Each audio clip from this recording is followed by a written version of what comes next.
ఏపీలో టీడీపీ మహానాడు జరుగుతుంది సార్. 44 సంవత్సరాల సుదీర్ఘ రాజకీయ ప్రస్థానం, ఎన్నో సంక్షోభాలు, విజయాలు. అయితే ఆత్మగౌరవ నినాదంతో దూసుకొచ్చినటువంటి ఆ పార్టీ చాలాసార్లు ఆత్మరక్షణలో పడటం, సో ఇలాగ అనేక ఈ ఆటుపోట్ల మధ్య ఇప్పుడు వాళ్ళు మళ్ళీ తాజాగా ఈ సంవత్సరం మహానాడు నిర్వహించుకుంటున్నారు సార్. సో చాలా 1982లో ప్రారంభమైనటువంటి పార్టీ ఇప్పుడు ఆల్మోస్ట్ నారా లోకేష్ గారి డిజిటల్ యుగంలో నారా లోకేష్ గారి చేతుల్లోకి మారుతున్నటువంటి దశ అనేటువంటిది, ఈ పరిణామ క్రమాన్ని ఎలా చూడాలి? ఇక్కడ తెలుగుదేశం పార్టీ ఆవిర్భావం, తెలుగుదేశం పార్టీ ప్రస్థానం అనేది ఎన్టీ రామారావు గారి దగ్గర నుంచి ఇప్పుడు చెప్పినట్టుగా మూడవ తరం లోకేష్ వరకు కూడా చూసుకున్నట్లయితే ఆ ప్రస్థానంలో ఎన్నో ఒడిదుడుకులు ఉన్నాయి, ఎన్నో ఎత్తులు ఉన్నాయి, ఎన్నో పల్లాలు ఉన్నాయి, ఎన్నో వెలుగులు ఉన్నాయి, ఎన్నో చీకట్లు ఉన్నాయి అనేది చెప్పాలి. ముఖ్యంగా ఏంటంటే కేవలం ప్రాంతీయ పార్టీగా ఆవిర్భవించినప్పటికీ కూడా జాతీయ స్థాయిలో ఒక సంచలనాత్మకమైనటువంటి పార్టీగా కూడా ఈ తెలుగుదేశం పార్టీ ఎన్టీ రామారావు గారి నేతృత్వంలో చెప్పాలంటే ఇక్కడ నుంచి అంటే సౌత్ నుంచి లీడర్సు జాతీయ స్థాయి రాజకీయాలకు వెళ్ళి అక్కడ ఏదో ఢిల్లీలోనో మరో చోట సమావేశాలు అయితే అక్కడ దేవుడు. కానీ మొట్టమొదటిసారిగా జాతీయ నాయకులందరినీ కూడా మహానాడు సందర్భంగా విజయవాడలో జరిగినటువంటి కార్యక్రమానికి వాళ్ళందరినీ తీసుకురావటం, ఈ ఎన్డీఏ అనేటువంటిది ఒక ఏర్పాటు కావడానికి దానికి ఒక డిజైనర్గా తెలుగుదేశం పార్టీ అనేది నిలబడటం, తర్వాత అనేక విషయాల్లో కూడా జాతీయ స్థాయి పోరాటాల్లో కూడా కీలక భాగస్వామిగా ఇదవటం, ఇదంతా ఒక చాలా కీలకమైనటువంటి ఘట్టంగా చూడాలి.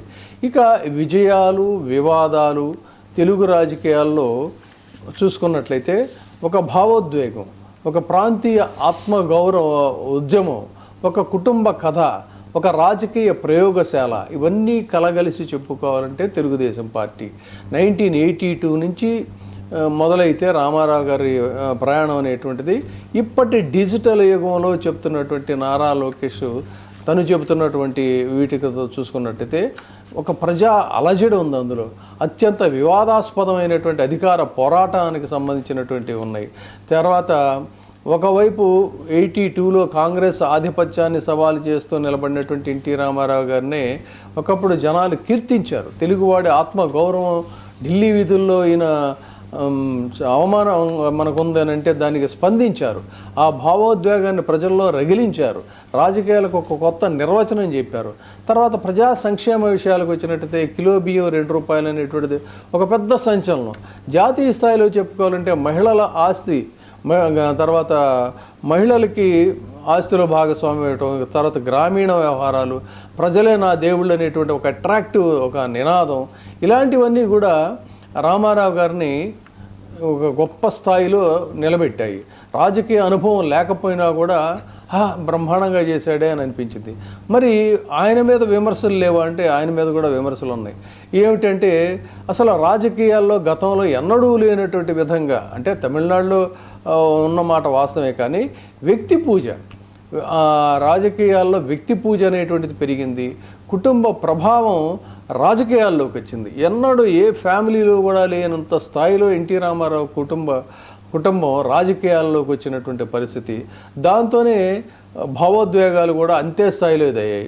సో పార్టీ వ్యవస్థాపక నాయకుడి దగ్గర నుంచి కూడా కింది స్థాయి వరకు నాయకులందరిలో కూడా కొన్ని వివాదాలు మొదలవటం, తర్వాత లక్ష్మీపార్వతి గారి ఎంట్రీ తర్వాత ఇక ఫ్యామిలీలో అంతర్గత యుద్ధం అనేటువంటిది ఏది 95లో తెలుగు రాజకీయాల్లో ఒక పెద్ద, అంటే అప్పుడు మనకి ప్యాలెస్లో కుట్రలు అనేటువంటివి జరిగే రాచరిక ప్రభుత్వాలు, ఆ రకమైనటువంటి పరిస్థితులతో అత్యంత వివాదాస్పదమైనటువంటి ఒక తిరుగుబాటు అనేటువంటిది చంద్రబాబు నాయుడు గారి నేతృత్వంలోనే మొదలవడం, ఎమ్మెల్యేల మద్దతు తీసుకొని తిరిగి మళ్ళీ ఆయన ఎన్టీ రామారావు గారిని తప్పించడమే కాకుండా ఇక్కడ చంద్రబాబు నాయుడు గారి గురించి ఒక ఆసక్తికరమైన అంశం చెప్పుకోవాలన్నట్లయితే, అంత పెద్ద సంఘటన జరిగిన తర్వాత తిరిగి మళ్ళీ ఎన్నికల్లోకి వెళ్ళి తను ఘన విజయాన్ని సాధించి తను చేసినటువంటి పని తప్పు కాదు, ఒప్పే అనిపించేటువంటి రీతిలో ప్రజా తీర్పు తీసుకోవటం అనేది అయితే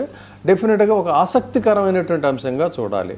ఇక మరి తనదైనటువంటి స్టైల్ ఏంటి ఇక్కడ? అసలు తెలుగుదేశం పార్టీ ఏర్పాటు